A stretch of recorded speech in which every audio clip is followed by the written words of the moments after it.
I'm going to do is give you one of the safest ways to clean a brush that has oil paint on it. I actually got my solvent capped up right now, and the reason for that is because right now I have a jar just of vegetable oil. And over time, as I got a little bit older, so I used to always clean my brushes with solvent first, and I've discovered that really long term,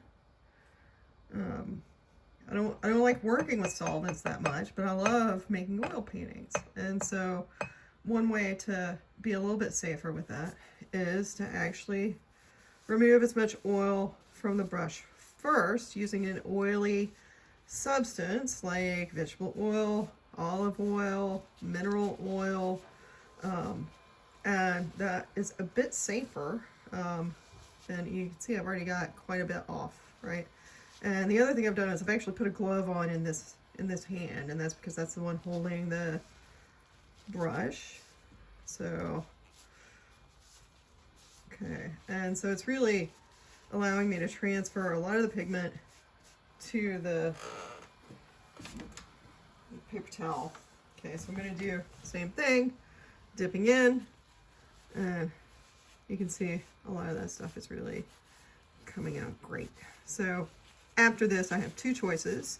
I can either wash the brush with soap and water, like Dawn, Murphy's Oil Soap, a pumice-based hand soap is also great. I love using those. Or you can rinse it with solvent in your container. But you can see I've gotten a lot of stuff off the brush. So the idea is anytime you can use something that's less toxic, that should always be your first go-to, whether it's cleaning your clothing, you know, your materials, anything else. Continuing on that theme of cleaning, you can hear my robot vacuum doing its job cleaning in the background while I clean this brush. The other advantage of using some of the oil to clean the brush is it also helps condition the bristles. So after I clean this with a solvent or with soap, I'll actually go back and add something to it, since it's a natural bristle brush, to kind of help hydrate those bristles the same way I do with my hair, like using conditioner. So I'd use lotion or some oil just to kind of keep it from being overly dried.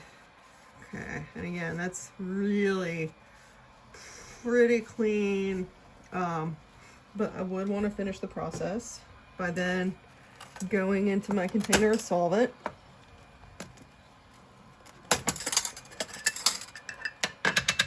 and taking it and swishing it around in the solvent. And so now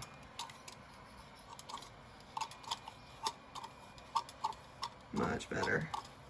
Okay, so then I have a really good clean brush, and I would dry that also with a towel. And since I've used solvent, I'm working with the windows open, so I've got some ventilation. So good safety practices keep you painting for a lifetime.